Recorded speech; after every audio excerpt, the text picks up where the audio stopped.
Hello guys, வணக்கம் and welcome back to சிறப்பு media 2.0. நான் உங்கள் உதய். இந்த வீடியோவில் நம்ம இதை பற்றி பார்க்க போகிறோம் அப்படின்னு பார்த்தீங்கன்னா, பிக் பாஸ் சீசன் 8ஓட 6வது வாரத்துக்கான 4வது நாளுக்கான இரவு நேர ஓட்டிங் முடிவுகளை தான் இந்த வீடியோவில் முழுசாக பார்க்க போகிறோம்.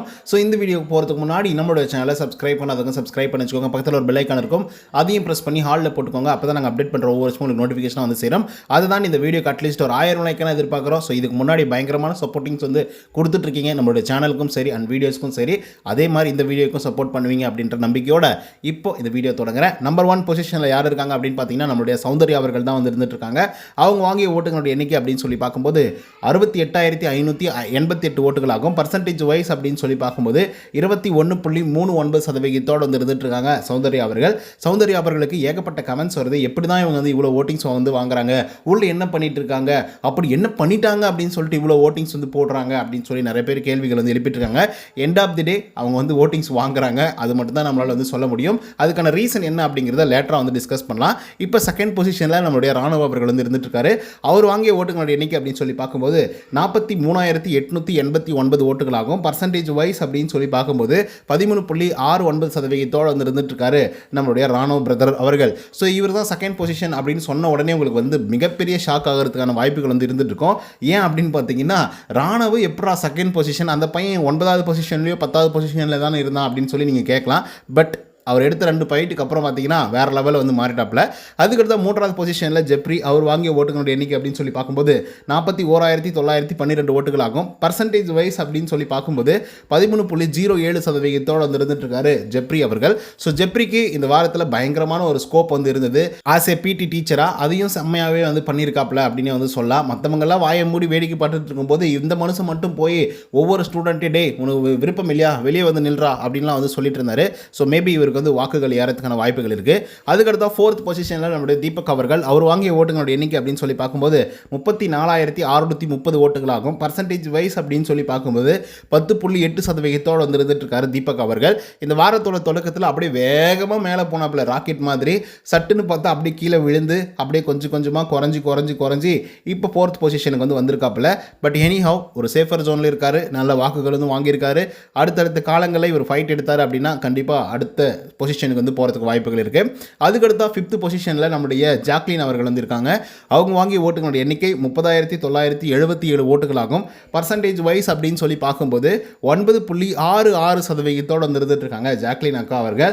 ஜாக்லினால் ஒன்றுமே பண்ண முடியல இந்த ஸ்கூல் டாஸ்கில். ஏன்னா அவ்வளோ காண்டு ஏற்றிட்டே இருக்காங்க ஸ்டூடெண்ட்லாம் ஒரு பக்கம். அதே மாதிரி தீபக் வந்து பயங்கர கன்னிங்காக பட்டுன்னு வந்து கமெண்ட் வந்து அள்ளி தூவிட்டு போயிட்டே இருக்காப்புல ஜாக்லினை எதிர்த்து. ஜாக்லினால் ஒன்றுமே பண்ண முடியல, அதனால் அழுதுகிட்டே இருக்காங்க.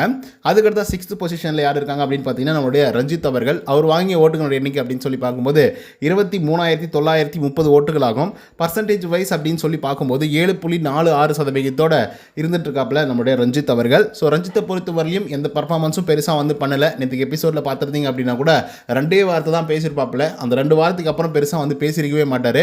அந்த 2 வார்த்தையை தாண்டி இவர் ஏதாவது பேசியிருந்தாருன்னு வச்சுக்கோங்களேன், வேறு லெவலில் ஓட்டிங்ஸ் வந்து இன்க்ரீஸ் ஆகிருக்கும். பட் எனிஹவ் இப்போதைக்கு சேஃபர் ஜோனில் வந்து இருந்துட்டு இருக்காப்புல. அதுக்கடுத்தா 7th பொசிஷனில் நம்மளுடைய சத்யா அவர்கள் வந்திருக்காரு. அவர் வாங்கிய ஓட்டுகளுடைய எண்ணிக்கை அப்படின்னு சொல்லி பார்க்கும்போது கிட்டத்தட்ட 19,594 ஓட்டுகளாகும். பர்சன்டேஜ் வைஸ் அப்படின்னு சொல்லி பார்க்கும்போது 6.11% வந்து இருந்துட்டு இருக்காரு சத்யா அவர்கள். சத்யா அவர்களுக்கு கொடுக்கப்பட்ட கேரக்டரை செம்மையாக செஞ்சார் அப்படின்றதுல மாற்றுக்கிறது இல்லை. பட் அது எத்தனை பேருக்கு வந்து பிடிக்கும் அப்படின்றதா மிகப்பெரிய ஒரு கொஷின் மார்க்காக வந்து இருக்குது. ஏன் அப்படின்னு பார்த்தீங்கன்னா, அவருக்கு வந்து ஓட்டிங்ஸ் அப்படிங்கிறது வந்து இன்க்ரீஸே ஆகலை, சொல்லப்போனால் வந்து குறைஞ்சிட்டு தான் இருக்குது மற்ற வீக்கை வந்து கம்பேர் பண்ணும்போது. அதுக்கடுத்த 8வது பொசிஷனில் யார் இருக்காங்க அப்படின்னு பார்த்தீங்கன்னா தர்ஷிகா. ஸோ அவங்க வாங்கிய ஓட்டுகளுடைய எண்ணிக்கை 18,476 ஓட்டுகளாகும். பர்சன்டேஜ் வைஸ் அப்படின்னு சொல்லி பார்க்கும்போது 5.76% வந்து இருந்துட்டு இருக்காங்க தர்ஷிகா அவர்கள். ஸோ தர்ஷிகாவை பற்றி சொல்லணும் அப்படின்னு பார்த்தீங்கன்னா சிம்பிளி வேஸ்ட் அப்படின்னு தான் வந்து சொல்லுவேன். ஏன்னா இன்றைக்கி எபிசோடுக்கு அப்புறம் நீங்கள் பாருங்கள், பார்த்ததுக்கு அப்புறம் தர்ஷிகா மேலே இருந்த கண்ணோட்டமே உங்களுக்கு வந்து டோட்டலாக வந்து சேஞ்ச் ஆகும். எங்கிருந்துடா வந்துச்சு இந்த பிஹேவியர் அப்படின்ற லெவலுக்கு நரம்புகள்லாம் புடச்சி வாய் வழியாக வர்ற அளவுக்கு வந்து கத்தி பேசுகிறாங்க. சரி, ஆனால் அது நியாயமாக சரியா தவறா அப்படிங்கிறத நினச்சி பேசுனாங்க அப்படின்னா நல்லாயிருக்கும். அப்படியே பேசுனாங்க அப்படின்னா நல்ல வாக்குகளும் வாங்குவாங்க. அதுக்கடுத்து 9வது பொசிஷனில் நம்முடைய சாச்சனா, அவங்க வாங்கிய ஓட்டுகளுடைய எண்ணிக்கை 10,161 ஓட்டுகளாகும். பர்சன்டேஜ் வைஸ் அப்படின்னு சொல்லி பார்க்கும்போது 3.17% வந்து இருந்துட்டுருக்காங்க சாச்சனா அவர்கள். ஸோ இவங்களை பொறுத்த வரலையும் நல்ல வாக்குகள் அப்படின்லாம் வந்து சொல்லவே முடியாது. ஏன்னா சாச்சனா அவர்களுக்கு செகண்ட் சான்ஸ் கிடச்சி அது சரியாக பயன்படுத்திக்கலையோ அப்படிங்கிற மைண்ட் செட் எல்லாருக்குமே வந்து இருந்துகிட்ருக்கு. அண்ட் எந்த இடத்துல பேசணும் எந்த இடத்துல பேசக்கூடாது அப்படின்றதெல்லாம் தெரிஞ்சிருந்தால் நல்லா இருந்திருக்கும். ஆனால் இந்த வீக்கை பொறுத்த வரலையும் கொஞ்சம் செட்டில்டாக வந்து கேம் ப்ளே பண்ணிட்டு இருக்காங்க. ஸோ அதனால் நல்ல பேர் வந்து ஹவுஸ்மேட்ஸ் கிட்டே வந்து வாங்கிட்டு இருக்காங்க. அதுக்கடுத்த 10வது பொசிஷனில் சிவகுமார் இருக்கார். அவர் வாங்கிய ஓட்டுகளோட எண்ணிக்கை அப்படின்னு சொல்லி பார்க்கும்போது 7,838 ஓட்டுகளாகும். பர்சன்டேஜ் வைஸ் அப்படின்னு சொல்லி பார்க்கும்போது 2.44% வந்து இருந்துட்டு இருக்காரு சிவகுமார் அவர்கள். ஆக்சுவலாக சிவகுமார் அவர்களுக்கு இன்னும் கூட ஓட்டிங்ஸ் அப்படிங்கிறது வந்து டிசர்வ்டு அப்படின்னு நான் நினைக்கிறேன். ஏன்னா பர்ஃபார்மன்ஸாக இருக்கட்டும், அதே மாதிரி கொடுக்கப்பட்ட கேரக்டராக இருக்கட்டும், அவ்வளோ பக்காவாக வந்து செய்கிறதா இருக்கட்டும், கோடாலியை தூக்கிட்டு வந்து நான் கட்டப்பா மாதிரி வந்து இந்த காலேஜை வந்து காப்பாற்றுவேன், ஸ்கூலை வந்து காப்பாற்றுவேன் அப்படின்னு சொல்கிறதா இருக்கட்டும். ஸோ அதுக்காகவே அவருக்கு வந்து ஓட்டிங்ஸ் வந்து கொடுத்துருக்கணும். அதுக்கடுத்த 11th பொசிஷனில் வர்ஷினி, அவங்க வாங்கிய ஓட்டுகளுடைய எண்ணிக்கை அப்படின்னு சொல்லி பார்க்கும்போது 7,622 ஓட்டுகளாகும். பர்சன்டேஜ் வைஸ் அப்படின்னு சொல்லி பார்க்கும்போது 2.38% வந்து இருந்துட்டு இருக்காங்க நம்மளுடைய வர்ஷினி மேடம் அவர்கள். ஸோ வர்ஷினியை பொறுத்தவரையிலையும் ஒரு நல்ல வீக் இந்த வாரத்தை பொறுத்தவரையிலையும் அவங்களுக்கு சொல்லப்போனால் ஆஸ் எ பிரின்சிபலாக அவங்களால என்னென்ன டெசிஷன்ஸ் எடுக்க முடியுமோ அது எல்லாமே காமிச்சிருந்துருக்கலாம். ஃபஸ்ட்டு 1 or 2 days வந்து நல்லா தான் பர்ஃபார்மன்ஸ் பண்ணாங்க. அதுக்கப்புறம் கொஞ்சம் மாதிரி டைல்யூட் ஆகிட்டாங்க. அதுக்கான ரீசன் என்ன அப்படிங்கிறத லேட்டராக டிஸ்கஸ் பண்ணலாம்.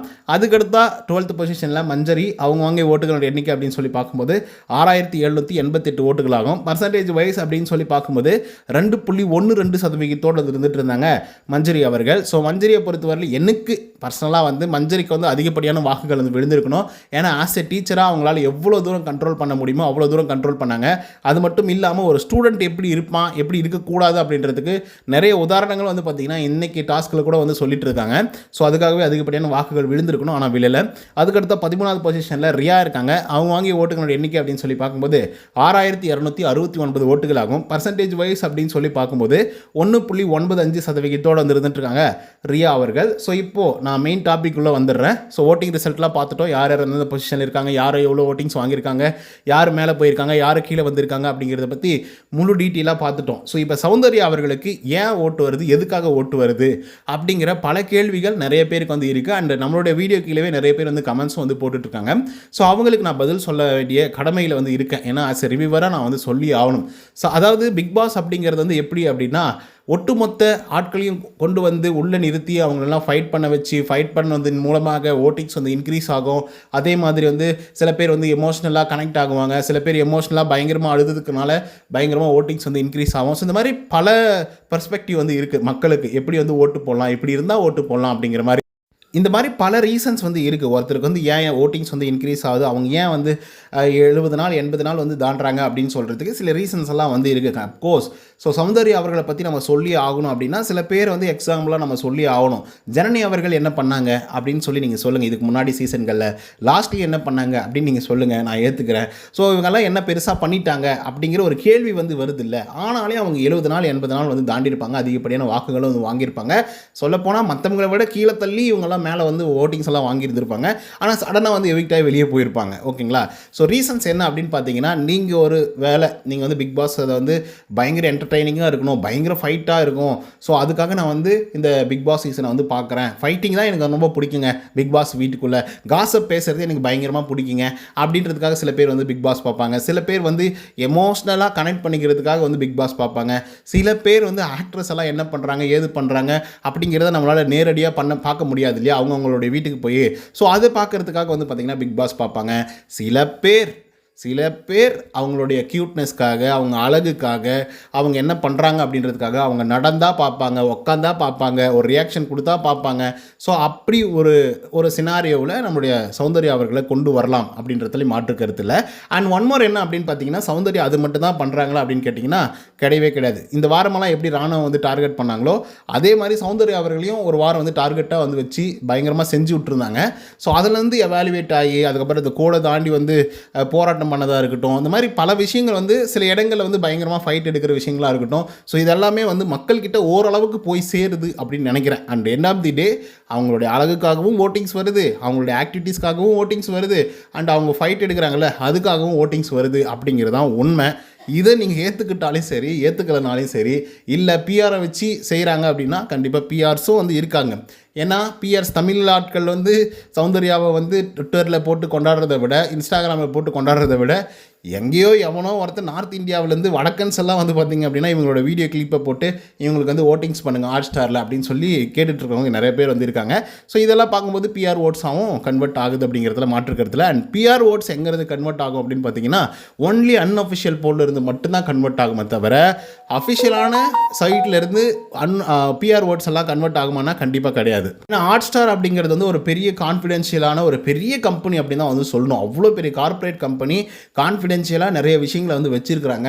ஸோ அப்படி இருக்கும்போது வந்து இந்த ஓட்டிங்ஸும் அப்படிங்கிறதும் வந்து கான்ஃபிடென்ஷியலான ஒரு விஷயம் தான். அன்அஃபிஷியல் வேணால் இவங்க வந்து பெருசாக வந்து ஓட்டிங்ஸ் வாங்கிட்டாங்க அப்படி இப்படி தாச்சி பூச்சின்னு வந்து கட்டலாம், இல்லை இவங்களே வந்து ஓட்டிங்ஸை வச்சு போடலாம், பாட்ஸை வந்து உருவாக்கலாம், அந்த மாதிரி பல ரீதியான விஷயங்கள் வந்து பண்ணலானும் கூட அஃபிஷியலாக எனக்கு தெரிஞ்சு பண்ண முடியாது. ஸோ இதை பற்றின உங்களோட கருத்துக்கள் என்ன அப்படிங்கிறத கமெண்ட்டில் வந்து பதிவு பண்ணுங்கள். இந்த வீடியோ உங்களுக்கு வந்து பிடிச்சிருந்தா லைக் அண்ட் சப்ஸ்கிரைப் பண்ண மறந்துடாதீங்க. இன்னொரு தகவலுடன் சந்திக்கிறேன். until then bye from Uday. நன்றி, வணக்கம்.